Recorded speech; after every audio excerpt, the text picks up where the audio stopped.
ये कार्यक्रम सत्य घटनाओं से प्रेरित है। जिनके साथ ये घटनाएं घटी उसकी वास्तविकता उन्हीं तक सीमित है। भूत प्रेतों और असामान्य विषयों के होने पर चैनल कोई दावा नहीं करता और ना ही प्रोत्साहन करता है। मेरा नाम अजीत है, पेशे से एक पत्रकार हूँ। ये बात है उस वक्त की जब मैं नया नया पत्रकार बना था और मुझे खबर मिली कि जो मेरा शहर है उसमें एक जंगल है जहाँ से कई सारे लोग गायब हो गए हैं। वो आखिर कहाँ गए किसी को कुछ पता नहीं लग पा रहा है। ना ही उनकी डेड बॉडीज़ मिल रही हैं, ना ही कोई ऐसा सबूत जिससे पता लग पाए कि वो आखिर कहाँ गए। मैं अपने ऑफिस में बैठा ही हुआ था, तभी अचानक से मेरा फ़ोन जो है वो बजा और जब मैंने फ़ोन उठाया तब सामने से एक आवाज़ आई और वो आवाज़ मेरे बॉस की थी। और मेरे बॉस ने मुझसे कहा, मिस्टर अजीत, आपको पता भी है आपके इलाके में क्या हो रहा है? जिसके जवाब में मैंने अपने बॉस से कहा, जी हाँ सर, मुझे पता चला है कि मेरे इलाके में जो एक जंगल है वहाँ से कई सारे लोग गायब हो रहे हैं और उनका कोई पता नहीं लग पा रहा है कि वो आखिर कहाँ जा रहे हैं। और फिर मेरे बॉस ने मुझसे कहा, जी हाँ बिल्कुल सही कहा आपने, और मैं चाहता हूँ कि आप इस बात की तहकीकात करें और इस चीज़ से जुड़ी हर खबर को लोगों के सामने लाए, और अगर आपने ऐसा किया तो आपकी प्रमोशन पक्की है। और फिर मैंने अपने बॉस से कहा, ठीक है सर, आप चिंता मत करिए, मैं अपनी पूरी कोशिश करूँगा। और मेरे बॉस ने फ़ोन को रख दिया और फिर मैंने एक कॉफ़ी पी और कॉफ़ी पीते हुए मैं सोचने लगा कि आखिर कहाँ से शुरुआत की जाए। और फिर मेरे दिमाग में आया, क्यों ना उन लोगों से पूछा जाए जिनके जान पहचान के लोग उस जंगल से गायब हुए हैं। मैं ऐसे कई परिवारों से मिला और हर परिवार का सिर्फ एक ही कहना था कि उन्हें कुछ भी नहीं पता कि वो लोग कहाँ गए, क्योंकि उनके जानने वाले थे जो वो उनके साथ थे ही नहीं गायब होने के वक्त। तो उन लोगों को कैसे पता लग पाता कि जो लोग गायब हुए उनके साथ हुआ क्या है। लेकिन एक परिवार था जिसमें एक ऐसा शख्स था जो कि वहाँ पर गायब हुए एक आदमी के साथ उस रात था। मैं उस आदमी के घर गया और मैंने उस आदमी की हालत देखी तो उसकी हालत काफ़ी ज़्यादा ख़राब थी। उसे काफ़ी तेज़ बुखार था और वो बुखार से कपकपा रहा था। उस बेचारे की हालत इतनी ख़राब थी कि वो छोटी छोटी चीज़ों से डर जा रहा था। खौफ उसकी रगों में दौड़ रहा था। वो किसी भी बात का कोई सही जवाब नहीं दे पा रहा था। मैंने उसके परिवार वालों को जैसे तैसे मनाया और उन्होंने मुझे उससे बात करने की इजाज़त दे दी। मैं उस आदमी के पास गया और मैंने उससे पूछा, तो कैसे हैं आप? और फिर उस आदमी ने घबराते हुए कहा, कौन हो आप? कौन हो आप? और फिर मैंने उस आदमी से कहा, घबराने की ज़रूरत नहीं है, मैं एक पत्रकार हूँ, कुछ सवाल पूछने आया हूँ, आप बता दीजिए, मैं चला जाऊँगा। और फिर उस आदमी ने कहा, कोई जवाब नहीं देना मेरे को, चले जाओ यहाँ से। और फिर मैंने उस आदमी को समझाते हुए कहा, अरे आप घबराइए मत, मैं सिर्फ एक पत्रकार हूँ, मुझसे आपको कोई खतरा नहीं है। आप ऐसे घबराएंगे तो काम कैसे चलेगा? मैंने सुना है कि आपका भाई उस जंगल से लापता हो गया है। आपके भाई जैसे कई सारे लोग गायब हो गए हैं उस जंगल से, लेकिन सिर्फ आप ही हैं जो उस जंगल के बारे में कुछ बता सकते हैं। और फिर उस आदमी ने मुझे बताया, असल में मैं और मेरा भाई रात के वक्त उस जंगल से गुज़र रहे थे और रास्ते में हमारी गाड़ी अचानक से रुक गई। और लेकिन गाड़ी तो बिल्कुल सही थी, स्पीड बढ़ाई लेकिन गाड़ी आगे ही नहीं बढ़ रही थी, और स्पीड बढ़ाई फिर भी गाड़ी आगे नहीं बढ़ी। तभी हमने पीछे देखा साइड मिरर में तो हमारी गाड़ी किसी राक्षस जैसे दिखने वाले इंसान ने पकड़ रखी थी, जो कि दिखने में तो पतला सा था लेकिन उसकी ताकत काफ़ी ज़्यादा थी। उसने अपने एक हाथ से कार को पकड़ा हुआ था और कार आगे बढ़ ही नहीं पा रही थी। अचानक से उसने चिल्लाते हुए हम पर हमला कर दिया और मैं वहीं बेहोश हो गया। उसके बाद क्या हुआ मुझे कुछ पता नहीं। और फिर मैंने उस आदमी से कहा, आपको कुछ तो याद होगा, आप जब बेहोश हो रहे थे आपने कुछ तो ऐसा सुना होगा, आप जब बेहोश हो रहे थे तब तो आपने ऐसा कुछ सुना होगा ना जिसे कुछ पता लग पाए। और फिर उस आदमी ने कहा, एक डरावनी सी आवाज़ और चीख सुनी थी। चीख मेरे भाई की थी और आवाज़ उस शैतान की। इससे ज़्यादा मैं आपको कुछ नहीं बता सकता। जितना मुझे पता था मैंने आपको बता दिया, अब आप जा सकते हैं। वो आदमी उम्र में इतना ज़्यादा बड़ा था लेकिन फिर भी बच्चों की तरह घबराया हुआ था। इस बात से अंदाज़ा लगाया जा सकता था कि उस रात कितना भयानक मंजर बना होगा उस आदमी के सामने। लेकिन उस आदमी की बातें विश्वास करने लायक नहीं थी।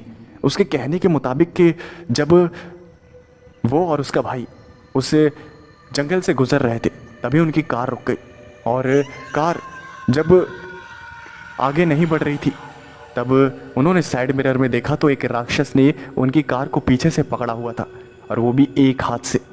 किसी इंसान के लिए ये करना बिल्कुल नामुमकिन है, लेकिन यह आदमी जो कह रहा था, अगर इसमें ज़रा सी भी सच्चाई है तो मामला बहुत पेचीदा था। उस वक्त मेरे दिमाग में कई सारे सवाल उठ रहे थे। क्या इस आदमी के सर पे कहीं चोट तो नहीं लगी जिसकी वजह से ये ऐसी बातें कर रहा है? क्या इस आदमी की बातों पे मैं भरोसा करूं या ना करूं? मेरे पास कोई और रास्ता नहीं था, क्योंकि वो आदमी जो था वो एक लौता गवाह था जिसे कुछ पता था उस जंगल के बारे में। और मैंने फिर पुलिस स्टेशन की तरफ रुख किया और वहाँ के एक इंस्पेक्टर से बात करी। मैंने उन इंस्पेक्टर से कहा, गुड मॉर्निंग सर, कैसे आप? मैं एक पत्रकार हूँ और वो जो जंगलों से लोग गायब हो रहे हैं उसी के बारे में कुछ सवाल पूछने आया हूँ। अगर आप अपने 2 मिनट निकाल के दे देंगे तो काफ़ी मेहरबानी होगी। और फिर उस इंस्पेक्टर ने कहा कि जी पूछिए, आपको क्या पूछना है। और फिर मैंने उस पुलिस इंस्पेक्टर से पूछा, आपको क्या लगता है कि ये जो लोग गायब हो रहे हैं आखिर कहाँ जा रहे हैं?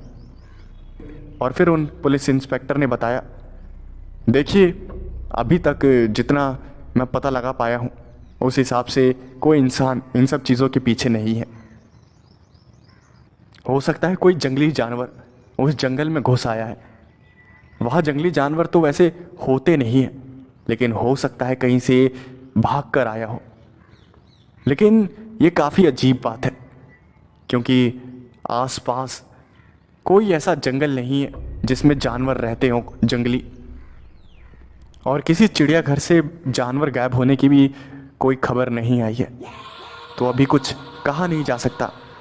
मेरे हिसाब से तो कोई जानवर ही है जो कि कहीं दूर से भाग कर आया है और उस जंगल में शिकार कर रहा है। और फिर मैंने उन इंस्पेक्टर से कहा, अच्छा सर, अगर इन सब चीज़ों के पीछे कोई जानवर है तो लोगों की लाशें भी तो मिलती होंगी ना, और उस जंगल में तो कोई लाश नहीं मिली है, तो आखिर लाशें गई कहाँ? जानवर तो इतने समझदार होते नहीं हैं कि शरीर को छुपाने लगेंगे। उन्हें तो बस खाना होता है और वो जो बचा कुचा हड्डी वड्डी होती है वो सब छोड़ देते हैं। वो सब तो मिलना चाहिए था ना। और फिर उन पुलिस इंस्पेक्टर ने मुझसे कहा, हाँ हो सकता है, लेकिन मैंने आपसे पहले ही कहा कि अभी तहकीकात करना बाकी है। बिना पूरी तहकीकात किए हम कुछ ज़्यादा जवाब नहीं दे सकते। और फिर मैंने हाँ में सर हिलाया और उन पुलिस इंस्पेक्टर को ऑल द बेस्ट कहा और वहाँ से चल पड़ा। मैं अपने घर वापस आ गया और जो जो मुझे पता चला था उन सब चीज़ों से ये पता करने की कोशिश करने लगा कि आखिर उस जंगल में हो क्या रहा है।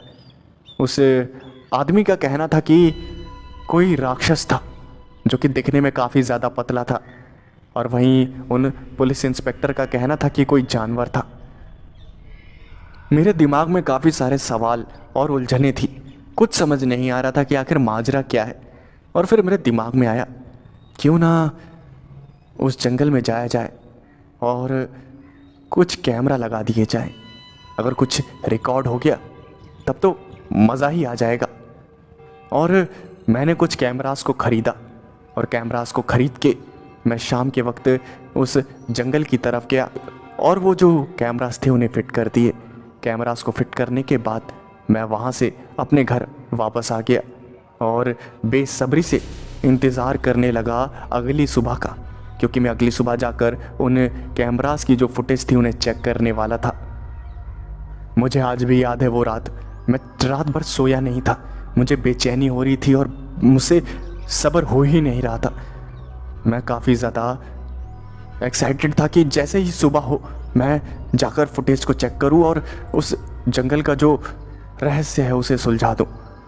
और सुबह हुई और मैं पहुंच गया वहां पर। मैंने कैमरास को देखा और वहां की फुटेज को निकाल लिया। मैंने अपने लैपटॉप में उस फुटेज को प्ले किया। तब मैंने पूरी रात की फुटेज को देखा। कई घंटे बीत गए, फास्ट फॉरवर्ड करके मैंने देखता रहा। फिर कोई कुछ खास नज़र नहीं आया, लेकिन एक आवाज़ ज़रूर सुनाई दी।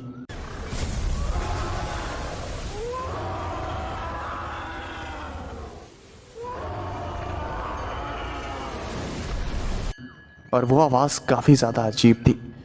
मुझे लगा कि पुलिस वालों को इससे कुछ हेल्प मिलेगी, इसलिए मैं दौड़ता हुआ पुलिस स्टेशन में गया और मैंने उन पुलिस वालों को वो फुटेज दिखाई और साथ में ही वो आवाज़ भी सुनाई। और वो सुनकर वो हैरान हो गए।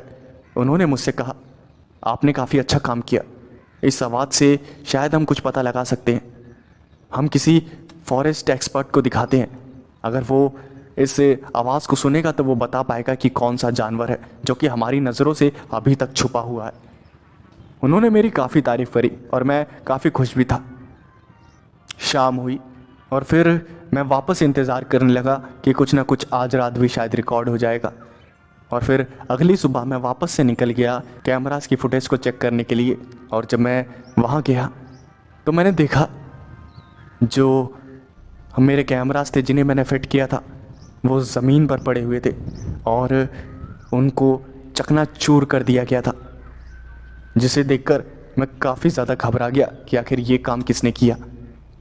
मैं जब उन ज़मीन पर पड़े हुए सीसीटीवी कैमरास के पास गया तो मैंने देखा कि उनका चूरा बन रखा था और वो चूरे पूरे खून से लाल थे। उसके एक एक पार्ट पे खून लगा हुआ था, जिसे देखकर मैं काफ़ी ज़्यादा हैरान हो गया। मैंने पुलिस वालों को वहाँ पर बुला लिया और पुलिस वाले ने जब ये देखा तब उन्होंने देखते हुए कहा, अरे ये किसने कर दिया, ये तो पक्का किसी जानवर का काम है। उन्होंने उन कैमरेस पे जो खून लगा था उसकी चेकिंग करवाई तो वो खून इंसान का था। इसका मतलब किसी और की बलि भी चढ़ गई थी रात में। बैन हो गया था और उस जंगल के बीच से जो रास्ता निकलता था वहाँ जाना भी बैन कर दिया गया था। लेकिन मुझसे रहा नहीं जा रहा था। मैं इस बात का पता लगाना चाहता था कि आखिर ये कौन सा जानवर है, ये कौन सा जीव है जो कि ये सारे काम कर रहा है, लोगों को मार रहा है और वो इतना समझदार है कि अभी भी हमारी नज़रों से दूर है। और अगर मैं उस जानवर, उस जीव का पता लगा लेता तब तो मेरी ज़िंदगी बन जाती। इसलिए मैंने फैसला किया कि मैं रात के वक्त उस जंगल में घुस जाऊंगा और रात के वक्त मैंने ऐसा ही किया। मैं उस जंगल में घुस गया। मैं जानता था कि जो मैं कर रहा था वो काफ़ी ज़्यादा ख़तरनाक है, लेकिन मुझ पे कुछ करने का जुनून सवार था। इसलिए मैंने किसी बात की परवाह नहीं करी और घुस गया उस जंगल में। रात का अंधेरा था और जितना वो जंगल सुबह सुबह दिखने में अच्छा दिखता था वो उतना ही रात में भयानक दिख रहा था। तेज़ हवाएं चल रही थी। मैं उस जंगल में एक ऐसी जगह ढूंढ रहा था जहां मुझे रात बिताने में कोई दिक्कत ना हो और मैं इधर उधर घूमे जा रहा था। अंधेरा तो हो गया था, मैं काफ़ी जोखिम उठा रहा था, लेकिन मुझे किसी बात की इतनी परवाह नहीं थी। तभी अचानक से कुछ ऐसा हुआ जिसकी मैंने कभी उम्मीद भी नहीं करी थी। मेरा पैर एक ज़मीन के अंदर फंस गया और देखते ही देखते मैं ज़मीन के अंदर घुस गया और कई फीट नीचे गिर गया। और जब मैं होश में आया तब मैंने जो आसपास देखा उसे देखकर मैं हैरान हो गया। मैंने देखा कि वहाँ एक काफ़ी हाईटेक लैब बनी हुई थी, जिसे देखकर मैं हैरान हो गया कि इस जंगल में ये हाईटेक लैब क्या कर रही है। और उस हाईटेक लैब को देखकर मेरे होश उड़ गए। मैंने वहाँ का नज़ारा देखा तो काफ़ी एडवांस मशीनें वहाँ पर काम कर रही थी। और तभी वहाँ मैंने किसी के चीखने चिल्लाने की आवाज़ सुनी और मैंने सुना कि वहाँ दो आदमी आपस में बहसबाजी कर रहे हैं। जिसमें से एक आदमी कह रहा था, तुम्हें पता भी है बेवकूफ़ वैज्ञानिक, तुम्हारी वजह से कितना बड़ा खतरा हमारे सर पर आ गया है। तुम्हारे एक एक्सपेरिमेंट के चक्कर में हमारी सरकार गिरने वाली है। और उसी वक्त दूसरे आदमी ने कहा, सर मेरी कोई गलती नहीं है, आपने ही कहा था इस एक्सपेरिमेंट को करने के लिए। अब फेल हो गया तो मेरी क्या गलती है? हर एक्सपेरिमेंट सक्सेसफुल नहीं होता। और फिर उस पहले आदमी ने कहा, अरे बेवकूफ़, मैंने तुम्हें कहा था कि कोई ऐसी टेक्नोलॉजी, कुछ ऐसी चीज़ बनाओ जिससे मैं एक ऐसी आर्मी बना सकूं जो कि इमॉर्टल हो, उसे मारा ना जा सके। तुमने इस वेंडिगो को बना दिया। और फिर उस दूसरे आदमी ने कहा, सर सब कुछ ठीक चल रहा था, बस थोड़ी सी गड़बड़ होगी जिसकी वजह से ये सब हो गया। और फिर से उस पहले आदमी ने कहा, अरे उसी थोड़ी गड़बड़ी की वजह से तुम्हें पता भी है कितने आम लोगों की जान चली गई। और तुमने उसे बनाया तो बनाया, उस वेंडिगो को तुमने खुला कैसे छोड़ दिया? अब वो कैद से बाहर भाग गया है, अब न जाने वो कितने लोगों की जान लेगा। और जब लोग सरकार पे सवाल उठाएंगे कि आखिर सरकार कर क्या रही है, तो आखिर मैं क्या जवाब दूंगा? वो दोनों आपस में बात कर ही रहे थे, तभी अचानक से मेरे हाथ से एक चीज़ वहाँ गिर गई। और तभी उस पहले आदमी ने कहा, ये आवाज़ कैसी थी? क्या कोई इस लैब में और भी है? और फिर उस दूसरे आदमी ने कहा, नहीं और कोई नहीं है, मैं देख कर आता हूँ। और मैं समझ गया कि कोई यहाँ पर आ रहा है, छोटी सी जगह पर छुप के। मैंने देखा कि एक बूढ़ा सा साइंटिस्ट जिसकी उम्र तकरीबन 50 से 60 साल होगी, वो धीरे धीरे चलता हुआ वहाँ आया और उसने चारों तरफ देखा। और चारों तरफ देखकर वो वापस अंदर चला गया।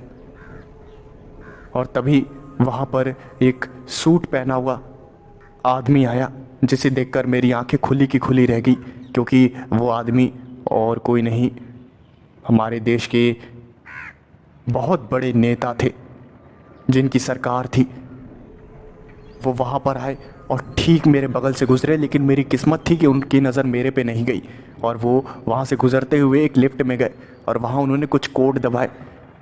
और कोड दबाते हुए उन्होंने चिल्लाते हुए कहा, देख ले वैज्ञानिक, अगर तूने सब कुछ ठीक नहीं किया और उस वेंडिगो को नहीं पकड़ा तो देख मैं तेरा क्या हाल करता हूँ। मैं उस पूरी जगह की रिकॉर्डिंग करना चाहता था, लेकिन मैं कुछ भी नहीं कर सकता था, क्योंकि गिरने की वजह से मेरा कैमरा टूट गया था और उसके सिर्फ पुर्जे ही मेरे हाथ में बचे थे। मैं अपनी किस्मत को कोस रहा था कि आखिर ये सब क्या हो गया। और तभी वो वैज्ञानिक वहाँ पर आया और उसने चिल्लाते हुए कहा, अब छुप क्यों रहे हो, बाहर आ जाओ, मैंने तुम्हें पहले ही देख लिया था। हाँ तुमसे ही कह रहा हूँ। और ये सुनते ही मैं पसीने से पूरा भीग गया। उस साइंटिस्ट ने फिर से चिल्लाते हुए कहा, अरे तुम्हें सुनाई नहीं दे रहा, मैं तुम्हारी ही बात कर रहा हूँ पत्रकार जी, बाहर निकलिए। और फिर मैं घबराते हुए बाहर निकला और उस साइंटिस्ट ने मुझसे कहा, तुमने सब कुछ सुन लिया? और मैंने कहा, आप कैसी बातें कर रहे? मैं तो रात के वक्त उस जंगल में आया था, वहाँ से गुजर रहा था, अचानक से ज़मीन अंदर धंसने लगी और मैं यहाँ गिर पड़ा। और फिर उस साइंटिस्ट ने मुझसे कहा, हाँ सब पता है मुझे, तुम भी उस वेंडिगो के बारे में पता लगाने आए होगे। तुमने उस वेंडिगो की आवाज़ को रिकॉर्ड किया था ना कैमरे में, काफ़ी फेमस हो गए हो, अखबार में आई थी तुम्हारी खबर, मैंने भी पढ़ी थी, जानता हूँ मैं तुम्हें। उस वेंडिगो का पता लगाने आए होगे और यहाँ गिर गए गलती से। स्वागत है तुम्हारा मेरे इस अंडरग्राउंड लैब में, जहाँ मैं कई ऐसी चीज़ों पे रिसर्च करता हूँ और उनका इन्वेंशन करता हूँ जो कि मानव सभ्यता को आगे लेकर जाती है। और फिर मैंने उन बूढ़े वैज्ञानिक से कहा, अच्छा तो आपके जो इन्वेंशन होते हैं वो मानव सभ्यता को आगे लेकर जाते हैं, लेकिन आपने एक ऐसा वेंडिगो बना दिया जो कि इंसानों को ही मार रहा है। और फिर उन वैज्ञानिक ने मुझसे कहा, मतलब तुमने सब कुछ सुन लिया? मैं तुम्हें मारने को तुम्हें मार सकता हूँ, लेकिन तुम मेरे काम के आदमी हो। अगर तुम मेरा काम कर दोगे तो फिर तुम्हें जितने पैसे चाहिए होंगे मैं पैसे दूंगा तुम्हें। और मुझे तो इतना तो पता चल गया है कि तुमने इतनी रात को, ये जानते हुए भी कि एक आदमखोर जानवर इस जंगल में घूम रहा है, फिर भी इस जंगल में आने की हिम्मत करी, तब कुछ तो बात है तुम्हें, इतना तो मुझे पता लग गया है। इसलिए मैं चाहता हूं कि तुम मेरा एक काम करो। और फिर मैंने उस वैज्ञानिक से कहा, कैसा काम? और फिर उस वैज्ञानिक ने मुझसे कहा, वही उस वेंडिगो को पकड़ना है किसी भी हाल में, वरना वो न जाने कितने लोगों की जान लेगा। मैंने एक एंटीडोट बनाया है, बस तुम्हें इस इंजेक्शन को उस वेंडिगो के अंदर घुसा देना है और वो वहीं पर मर जाएगा। लेकिन ध्यान रहे, ये काम इतना आसान नहीं है, क्योंकि उस वेंडिगो की ताकत इतनी ज़्यादा है कि वो तुम्हें चुटकियों में मौत के घाट उतार दे। इसलिए तुम्हें काफ़ी संभल कर रहना होगा। मेरे पास कोई और रास्ता नहीं था। अगर मैं उस वैज्ञानिक को मना करता तो वो मुझे वहीं जान से मार देता, इसलिए मैंने हाँ कह दी। उसने मुझे कुछ इंजेक्शन दिए जिसके अंदर कुछ दवाइयाँ थी, और उसने मुझसे कहा, ये लो, ये एंटीडोट है, इसे जैसे तैसे करके उस वेंडिगो के अंदर घुसा दो।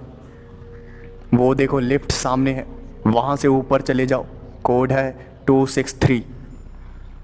और मैं उस लिफ्ट के पास गया। मेरी टांगें काँप रही थी कि आखिर मैं जो करने वाला हूँ वो सब ठीक ठीक हो भी जाएगा या ये मेरी ज़िंदगी की आखिरी रात बन जाएगी। मैंने उस लिफ्ट के पास जाकर कोड को दबाया और लिफ्ट का दरवाज़ा खुल गया।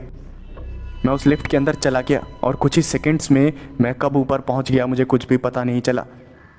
और जैसे ही मैं ऊपर पहुंचा, उधर का नज़ारा देखकर मेरी हालत ख़राब हो गई। मैंने देखा कि वहाँ चारों तरफ सिर्फ कंकाल और हड्डियाँ पड़ी हुई थी इंसानों की, और काफ़ी सड़ा हुआ मांस वहाँ पड़ा हुआ था जो कि काफ़ी ज़्यादा बदबूदार था। मुझे उल्टियाँ आ रही थी वो सब देखकर। मुझे कुछ भी समझ नहीं आ रहा था कि ये जगह आखिर इंसानों की नज़रों से बच कैसे गई। मैंने आसपास देखा तो मैं एक गुफ़ा के अंदर था जो कि काफ़ी ज़्यादा बड़ी थी। मैं उस गुफ़ा के अंदर घूमने लगा और इधर उधर देखने लगा। मैं काफ़ी ज़्यादा घबरा रहा था। तभी अचानक से मैंने एक आवाज़ सुनी। मैंने चारों तरफ देखा तो मुझे कोई नज़र नहीं आया। तभी मेरी नज़र ऊपर की ओर गई तो मैंने देखा कि ऊपर एक आदमखोर वेंडिगो दीवार से चिपका हुआ था। मेरे कंधे पर उसकी लार गिरी, जिसकी वजह से मेरा कंधा वो जल पड़ा। उसकी लार एसिड की तरह थी और उसने चिल्लाते हुए मेरे ऊपर हमला कर दिया, और मैं इतना ज़्यादा घबरा गया कि वहाँ से भागने लगा। मैं जैसे तैसे करके उस गुफा से बाहर निकला और एक झाड़ी में जाके छुप गया। मैं पसीने से पूरी तरह से भीगा हुआ था। मेरा दिल ज़ोरों से धड़क रहा था। तभी उस वेंडिगो की कदमों की आवाज़ें मुझे सुनाई देने लगी। इसका मतलब वो वहाँ पर आ रहा था। मैं झाड़ियों के अंदर छुपा हुआ था और तभी वो वेंडिगो मेरी आंखों के सामने ही वहाँ से गुजरने लगा। उसकी नज़र मेरी तरफ नहीं पड़ी थी और वो वहाँ से आगे निकल गया। मैंने चैन की सांस ली और वहाँ से भागने के लिए पीछे मुड़ आई था। तभी मैंने देखा कि वो वेंडिगो मेरे सामने खड़ा था, जिसे देखकर मेरे मुंह से चीख निकल गई। उस वेंडिगो ने मुझे उठाकर फेंक दिया और मैं एक पेड़ से जाकर टकरा गया, जिसकी वजह से मेरी रीढ़ की हड्डी में डैमेज आ गया था और मैं चीख पड़ा। वो वेंडिगो मुझे मारने ही वाला था। तभी मुझे वहाँ किसी के आने की आवाज़ सुनाई दी और मैंने देखा कि वहाँ एक इंस्पेक्टर आ रखा था और वो वही इंस्पेक्टर था जिससे मैंने बातचीत करी थी। और उस इंस्पेक्टर ने वहाँ पर आकर मेरी हालत देखी और उस वेंडिगो को देखा तो उस इंस्पेक्टर की भी हालत ख़राब हो गई। लेकिन उन इंस्पेक्टर ने उस वेंडिगो पे एक के बाद एक गोलियां चलानी शुरू कर दी, लेकिन उन गोलियों का कोई असर नहीं हो रहा था उस वेंडिगो पे। उस वेंडिगो का ध्यान पूरा उस पुलिस इंस्पेक्टर पे चला गया और वो उस पुलिस इंस्पेक्टर के पीछे पड़ गया। इससे अच्छा मौका मेरे पास कोई और नहीं था। उसका पूरा ध्यान कहीं और था, उस पुलिस इंस्पेक्टर पे। मैं उठने के काबिल नहीं था, लेकिन जैसे तैसे करके मैंने चिल्लाते हुए अपने आप को खड़ा किया और उस वेंडिगो के पास जैसे तैसे चला गया। मेरा एक एक कदम ऐसा लग रहा था कि जैसे अब मेरी जान निकल जाएगी। मेरी रीढ़ की हड्डी को काफ़ी ज़्यादा डैमेज हुआ था, लेकिन मैंने उस इंजेक्शन को उस वेंडिगो के अंदर घुसा दिया। और जैसे ही मैंने उस इंजेक्शन को उस वेंडिगो के अंदर घुसाया, तब वो वेंडिगो काफ़ी ज़ोरों से चिल्लाने लगा और काफ़ी देर चीखने चिल्लाने के बाद उस वेंडिगो की मौत वहीं हमारी आंखों के सामने हो गई। वो पुलिस इंस्पेक्टर घायल हो गया था क्योंकि उस वेंडिगो ने भी कुछ वार उस पुलिस इंस्पेक्टर पे किए थे। हम दोनों घायल पड़े हुए थे वहाँ पर, लेकिन किस्मत से उस पुलिस इंस्पेक्टर के पास कम्युनिकेशन का एक डिवाइस था जिससे उसने मदद बुलाई। और जब पूरी टीम वहाँ पर आई और उन्होंने उस वेंडिगो को देखा तो सबके होश उड़ गए। मैं 3 सालों तक हॉस्पिटल के अंदर भर्ती रहा और बिस्तर पे पड़ा रहा, और 3 सालों के बाद मैं डिस्चार्ज हो पाया। आज भी मुझे मेरे बैक में काफ़ी पेन होता है, लेकिन मुझे खुशी भी होती है कि मैंने उस वेंडिगो को मार के कई ज़िंदगियों को बचा लिया। लेकिन मैं उन पुलिस इंस्पेक्टर के बगैर ये काम कभी भी नहीं कर पाता। आशीष ने बहुत महीनों बाद अपने घर के बाहर का नज़ारा देखा था, क्योंकि कई महीनों से उसके शहर में लॉकडाउन लगा हुआ था। उसका जो देश था उसमें एक महामारी फैल रही थी, जिसकी वजह से कई शहरों में लॉकडाउन लगाना पड़ा था। और जब वो महामारी कंट्रोल में आई तो लॉकडाउन को हटा दिया गया। लॉकडाउन हटाए हुए एक ही दिन हुआ था। आशीष बाहर निकला था ऑफिस जाने के लिए, तभी अचानक से उसकी जेब में रखा हुआ फ़ोन वाइब्रेट हुआ। और जैसे ही फ़ोन वाइब्रेट हुआ तो आशीष ने फ़ोन को निकाला और स्क्रीन चालू करके देखा तो एक मैसेज आया हुआ था। मैसेज और कहीं से नहीं, एक न्यूज़ साइट से था, जिसके अंदर लिखा हुआ था कि कुछ ही देर में उस देश के जो राष्ट्रपति हैं वो देश को कुछ ज़रूरी बातें बताएंगे लाइव न्यूज़ चैनल पे। इसलिए जितने भी ऑफिसेज हैं और जितना भी काम है वो सब बंद कर दिया गया है, यानी कि लॉकडाउन को बढ़ा दिया गया है। जब आशीष ने मैसेज पढ़ा तो वो वापस अपने घर में चला गया, और जब वो घर वापस आया तब उसकी वाइफ ने आशीष से पूछा, क्या हो गया है, आप तो ऑफिस गए थे ना, तो वापस कोई दिक्कत वाली बात है क्या? जिसके जवाब में आशीष ने कहा, अरे कुछ नहीं यार, ये तो महामारी ने ना जीना मुश्किल कर दिया है। अब कह रहे हैं कि वापस लॉकडाउन बढ़ गया है और अभी प्रेसिडेंट आएंगे कुछ ही देर में लाइव, उनको कुछ बातें बतानी है, उनको देखते हैं क्या बताएंगे। और ये कहकर आशीष अंदर चला गया घर के, और फिर न्यूज़ चैनल लगाकर सोफे पे बैठ गया और इंतज़ार करने लगा कि कब राष्ट्रपति आएंगे लाइव और कुछ बातें बताएंगे। कुछ ही मिनटों बाद उस देश के राष्ट्रपति आए और उन्होंने न्यूज़ चैनल पर बताया, मैं सभी अपने प्यारे देशवासियों से कहना चाहूँगा कि हमें इस महामारी से लड़ने के लिए आप सभी की ज़रूरत है। मैं चाहता हूँ कि आप इस महामारी से लड़ें, अपने जो कर्तव्य हैं उनको अच्छी तरह से निभाएं।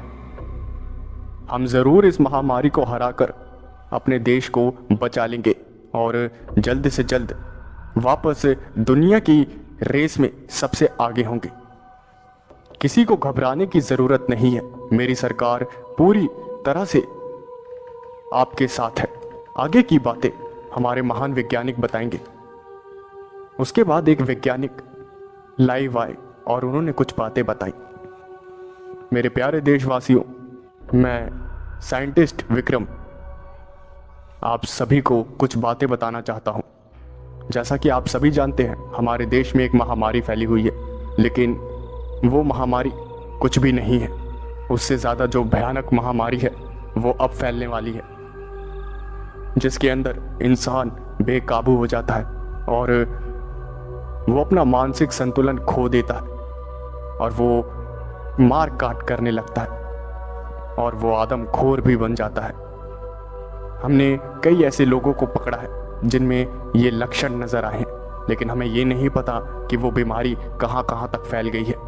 अगर आपके घर के आसपास या कहीं भी आपको ऐसा व्यक्ति दिखे जिसकी आंखें लाल हो रही हों और उसकी आंखों से आंसू निकल रहे हों खून के, तब उससे तुरंत दूर भाग जाए और हमें संपर्क करें नीचे दिए गए नंबर पे। और ये कहकर वो साइंटिस्ट वहाँ से चले गए और वापस से प्रेसिडेंट ने बोलना शुरू किया, तो प्यारे देशवासियों, जैसा कि हमारे साइंटिस्ट ने आपको बता दिया है कि आपको क्या करना है, उसे नई महामारी से हमें लड़ना है जो कि काफ़ी ज़्यादा भयानक है। मैं उम्मीद करता हूँ आप सभी बातों को समझ गए होंगे। आप हमारी मदद करेंगे इस महामारी से लड़ने में। मैं अलविदा लेता हूँ आप सभी से। ये कहकर प्रेसिडेंट भी चले गए और आशीष ने जब ये सारी बातें सुनी तो उसका सर चकरा सा गया था। और फिर जब उसकी वाइफ ने आशीष को परेशान देखा तो आशीष से कहा, क्या हो गया है, तुम इतने परेशान क्यों हो गए? जिसके जवाब में आशीष ने कहा, अरे कुछ नहीं यार, एक महामारी कम थी क्या, ये दूसरी भी आ गई है। ये एक महान साइंटिस्ट है हमारे देश के, विक्रम, उन्होंने बताया कि इस बीमारी में इंसान अपना मानसिक संतुलन खो देता है और मार काट करने लगता है और वो वेंडिगो की तरह एकदम आदमखोर बन जाता है। अब समझ ही नहीं आ रहा कि कब पीछा छूटेगा इन महामारियों से। और फिर आशीष की वाइफ ने कहा, अच्छा फिर तो हमें अपना और ध्यान रखना पड़ेगा। जिसके जवाब में आशीष ने हाँ में सर हिलाया। और फिर आशीष की वाइफ ने कहा, मैंने ब्रेकफास्ट लगा लिया है, आप खा लो, मैं आती हूँ कपड़े सुखाकर। और ये कहकर आशीष की वाइफ बालकनी में चली गई और कपड़े सुखाने लगी। कपड़े सुखाते सुखाते उसकी नज़र पड़ोस पे गई।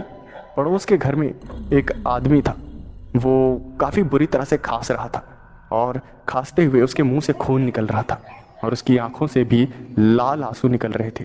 और जब उसने ये देखा तब वो काफ़ी ज़्यादा डर गई। उसने अपने पड़ोसी को चिल्लाकर कहा, आपको डॉक्टर की ज़रूरत है, आप एम्बुलेंस में कॉल करिए। जिसके जवाब में उसे आदमी ने कुछ भी नहीं कहा और वो खांसता रहा। जब उस आदमी ने कोई जवाब नहीं दिया तो आशीष की वाइफ वापस घर में चली गई और उसने आशीष से कहा, अरे ये जो हमारे पड़ोसी थे ना, वो पता नहीं अजीब तरीके से खांस रहे हैं, उनके मुंह से खून निकल रहा है और उनकी आंखों से भी। और जब आशीष ने ये बात सुनी तो उसके होश उड़ गए और आशीष ने कहा, अब उस घर की तरफ देखना भी मत, अब वहाँ देखना भी मत, क्योंकि अब हो सकता है कि वो इन्फेक्टेड हो गया हो, वो अब कभी भी कुछ भी कर सकता है।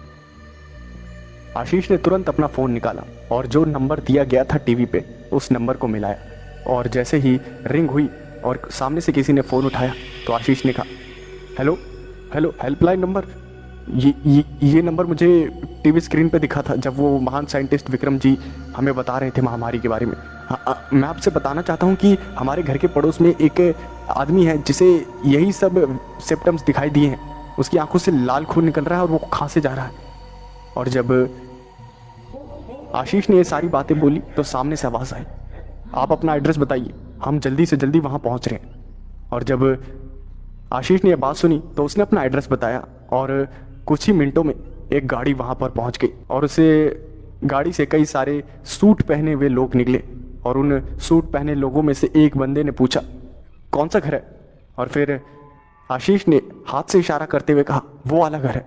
और फिर वो सारे जो लोग थे जिन्होंने सूट पहन रखे थे वो सारे उस घर के अंदर घुसे और अंदर का नज़ारा देखकर उनकी रूह कांप गई। उन्होंने देखा कि वो जो आदमी था उसने अपने आप को खाना शुरू कर दिया था।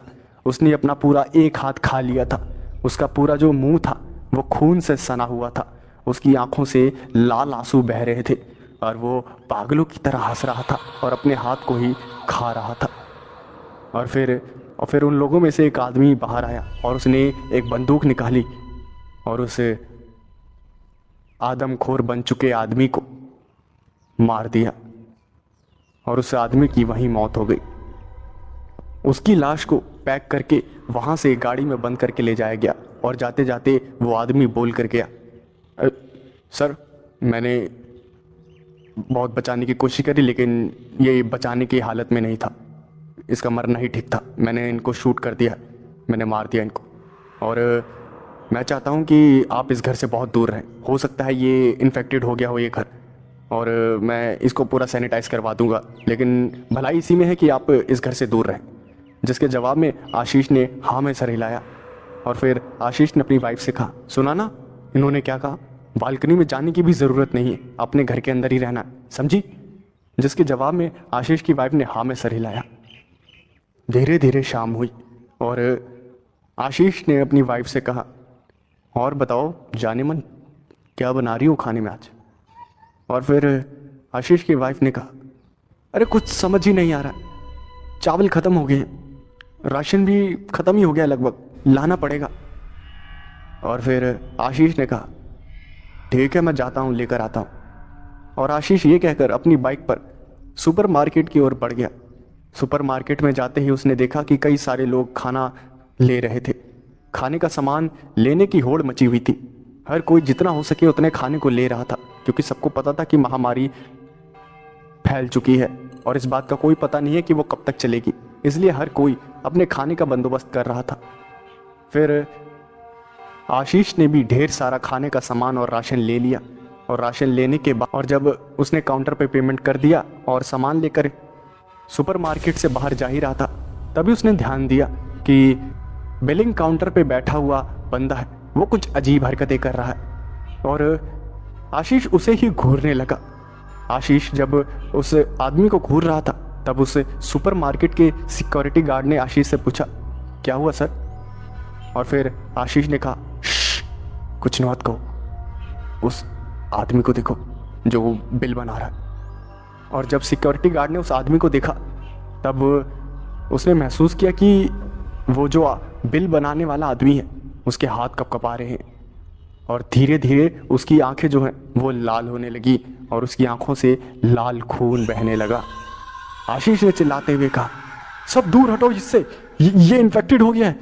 और जब लोगों ने ये चीख सुनी तब सब के सब वहाँ से भागने लगे और जैसे ही लोग भागने लगे तब उस बिल बनाने वाले आदमी ने अपना आपा खो दिया और वो पागलों की तरह चिल्लाने लगा और अजीब अजीब हरकतें करता हुआ उसने लोगों को मारना शुरू कर दिया। सिक्योरिटी गार्ड के हाथ में बंदूक थी, उसने बिना किसी देरी किए उस आदमी को शूट कर दिया, लेकिन वो जो भयानक मंजर था वो काफ़ी ज़्यादा डरावना था। हो सकता था कि वहाँ जितने भी मॉल में आदमी थे वो इन्फेक्टेड हो गए हों या कुछ हो गए हों, कोई भरोसा नहीं था। हो सकता था कि अगर उसमें से एक भी इन्फेक्टेड होता तो वो पूरा वायरस पता नहीं कहाँ कहाँ फैल जाता। आशीष ने सभी को कहा, आप में से कोई भी अपने घर ना जाए, क्योंकि हो सकता है कि आप में से कोई इन्फेक्टेड हो गया हो। भलाई इसी में है कि आप सबसे पहले आप अपना चेकअप कराएं। सारे के सारे लोग अपना चेकअप कराने के लिए हॉस्पिटल की तरफ बढ़ गए और आशीष ने भी अपना चेकअप कराया और आशीष की बात बिल्कुल सही निकली। उसमें से कुछ लोग इन्फेक्टेड थे, उनको तुरंत इलाज के लिए भेज दिया गया और जो नॉर्मल थे वो अपने अपने घर चले गए। आशीष सारा सामान लेकर अपने घर पहुंचा और सामान रखकर वो सोफे पर बैठ गया। उसके सर में काफ़ी ज़्यादा दर्द हो रहा था, उसने काफ़ी भयानक मंजर देखा था। आशीष की वाइफ ने आशीष से पूछा, क्या हुआ, कुछ हुआ है क्या सुपरमार्केट में? जिसके बाद आशीष ने कहा, अरे कुछ नहीं यार, वो जो बिल बनाने वाला बंदा था ना वो भी इन्फेक्टेड हो गया, अचानक से पागलों की तरह चिल्लाने लगा और लोगों पर हमला करने लगा। वो तो भला हो सिक्योरिटी गार्ड का, उसने बिना किसी देरी किए अपनी बंदूक से उसे शूट कर दिया। लेकिन पता नहीं इस वायरस से कब तक बच के रहेंगे हम। वो वायरस बहुत ज़्यादा खतरनाक है। इंसान चलता फिरता वेंडिगो बन जाता है, आदमखोर बन जाता है। उसके मुंह से निकलता हुआ खून, उसकी आंखों से निकलता हुआ खून सिर्फ मौत ही देता है। बहुत ही ज़्यादा भयानक है ये वायरस। जिंदगी में पहली बार ऐसा वायरस सुना जो इंसान को वेंडिगो बना देता है। फिर आशीष की वाइफ ने कहा, अगर मैं वेंडिगो बन गई तो? जिसके जवाब में आशीष ने कहा, तुम कैसे वेंडिगो बनोगी, तुम तो पहले से ही वेंडिगो, रोज मेरा खून जो पीती हो। और जब ये बात आशीष की वाइफ ने सुनी और जब आशीष की वाइफ ने बात सुनी तब उसने गुस्से में कहा, हाँ हाँ मैं ही तो तुम्हारा खून पीती हूँ, सारी मुसीबतों की जड़ मैं ही तो हूँ। और ये कहकर वो खाना बनाने के लिए किचन में चली गई और आशीष हंसने लगा और उसने हंसते हुए कहा, अरे मैं तो मजाक कर रहा था। क्या मतलब खाना नहीं मिलेगा? भूखे पेट सोना पड़ेगा। वो वायरस धीरे धीरे करके पूरे शहर में फैल रहा था। कई लोग उसकी चपेट में आ गए थे जिसकी वजह से वो आदमखोर बन रहे थे। जो भी उस वायरस के चपेट में आता वो आम इंसान को मार के खाने लगता। आशीष और उसकी वाइफ खाना खा के सो गए और सुबह सुबह जब वो उठे तब अचानक से किसी ने उनके घर का दरवाज़ा खटखटाया और दरवाज़ा खटखटाते ही आशीष ने जब दरवाज़ा खटखटाने की आवाज़ सुनी तब आशीष दरवाजे के पास आया और आते आते ही कहा उसने, कौन है? जिसके जवाब में उस दरवाजे के बाहर से आवाज़ आई, पुलिस। और जब आशीष ने बात सुनी तब उसे काफ़ी ज़्यादा अजीब लगा कि आखिर पुलिस उसके घर क्यों आई है। फिर आशीष ने घर का दरवाज़ा खोला तो उसने देखा कि एक पुलिस वाला खड़ा था। और फिर आशीष ने कहा, जी बोलिए सर, मैं आपकी कैसे मदद कर सकता हूँ? जिसके जवाब में उस पुलिस वाले ने कहा, अपनी जान देकर। और ये कहकर उस पुलिस वाले ने हमला कर दिया आशीष पे। आशीष जैसे तैसे उस हमले से बचा और पास में एक टेबल पे रखे हुए एक फ्लावर वॉस उसने उस पुलिस वाले के सर में दे मारा। और जब उस फ्लावर वॉस को उसने उस पुलिस वाले आदमी के सर पे दे मारा तब वो आदमी, वो जो पुलिस वाला था, वो ज़मीन पर गिर के तड़पने लगा और उसकी आंखों से लाल खून बह रहा था और उसके मुंह से भी खून बह रहा था और वो पागलों की तरह हरकतें कर रहा था। आशीष समझ चुका था कि वो पुलिस वाला भी इन्फेक्टेड है। उसने उस पुलिस वाले को लात मार के जैसे तैसे घर से बाहर निकाला। शोरगुल हुआ। तब फिर आशीष की वाइफ भी आई और आशीष की वाइफ ने पूछा, क्या हो गया? जिसके जवाब में आशीष ने कहा, दूर रहो मुझसे, मेरे पास मत आना, दूर रहो। और फिर आशीष की वाइफ ने कहा, आखिर हुआ क्या है? जिसके जवाब में फिर आशीष ने कहा, मैंने कहा ना मुझसे दूर रहो। अभी अभी एक इन्फेक्टेड पुलिस वाला यहाँ आ गया था, मैंने उसे जैसे तैसे बाहर निकाल दिया, लेकिन हो सकता है मैं भी इन्फेक्टेड हो गया हूँ, मुझसे दूर रहो। और जब आशीष की वाइफ ने बात सुनी तब वो फूट फूट कर रोने लगी। और फिर आशीष की वाइफ ने कहा, अब क्या होगा? जिसके जवाब में आशीष ने कहा, कुछ भी हो तुम इस घर से बाहर मत निकलना।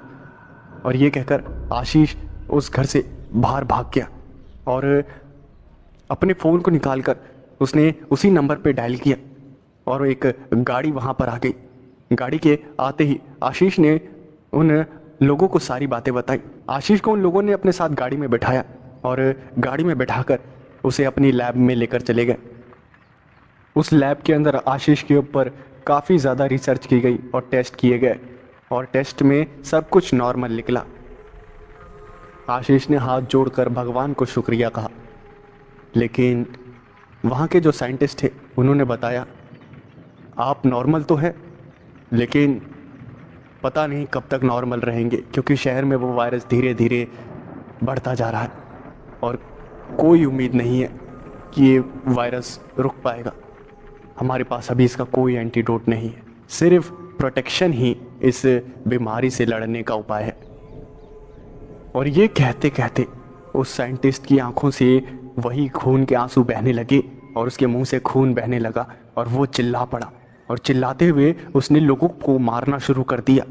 वो ज़्यादा लोगों को कुछ नुकसान पहुंचा पाए इससे पहले ही वहाँ खड़े एक आदमी ने उस साइंटिस्ट को गोली मार दी और गोली मारते ही उस साइंटिस्ट के सर के चीथड़े उड़ गए और वो वहीं पर मर गया। उस इन्फेक्टेड साइंटिस्ट को पैक करके एक जगह पर जला दिया गया और अब आशीष और भी ज़्यादा घबरा चुका था। आशीष जैसे तैसे अपने घर पहुंचा। रात का वक्त था और सुनसान सड़कें थी। वो जैसे तैसे डरता हुआ अपने घर जा रहा था।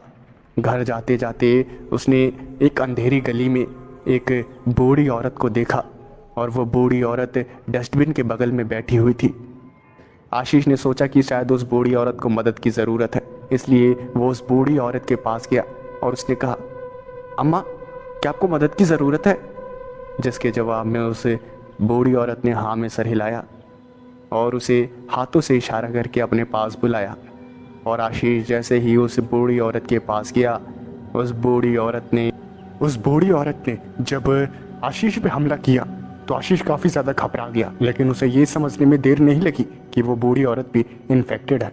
इसलिए उसने पास में ही रखे एक डस्टबिन को उठाकर उस बूढ़ी औरत के सर पे काफ़ी ज़ोर से मारा, जिसकी वजह से वो बूढ़ी औरत नीचे गिर गई। लेकिन उसका पागलपना वही नहीं रुका। वो वापस खड़ी हुई और वापस से आशीष के ऊपर हमला करने की कोशिश करने लगी। आशीष उससे बचकर भाग रहा था, लेकिन वो बूढ़ी औरत काफ़ी तेज़ी से आशीष का पीछा कर रही थी। आशीष काफ़ी ज़्यादा घबराया हुआ था। तभी अचानक से वहाँ एक पुलिस वाला आ गया और उस पुलिस वाले ने उस बूढ़ी औरत के सर पे कई वार किए और वो बूढ़ी औरत वहीं मर गई। बूढ़ी औरत के मरने के बाद उस पुलिस ऑफिसर ने आशीष से कहा, क्या तुम ठीक हो? जिसके जवाब में आशीष ने हाँ में सर हिलाया। और फिर उस पुलिस ऑफिसर ने आशीष से पूछा, तुम्हारा घर कहाँ है? और फिर आशीष ने कहा, मेरा घर यहाँ से तकरीबन 10 मिनट दूर है। और फिर उस पुलिस वाले ने कहा, ठीक है, चलो मेरे साथ, मैं तुम्हें छोड़ देता हूँ, तुम्हारी सुरक्षा मेरी जिम्मेदारी है।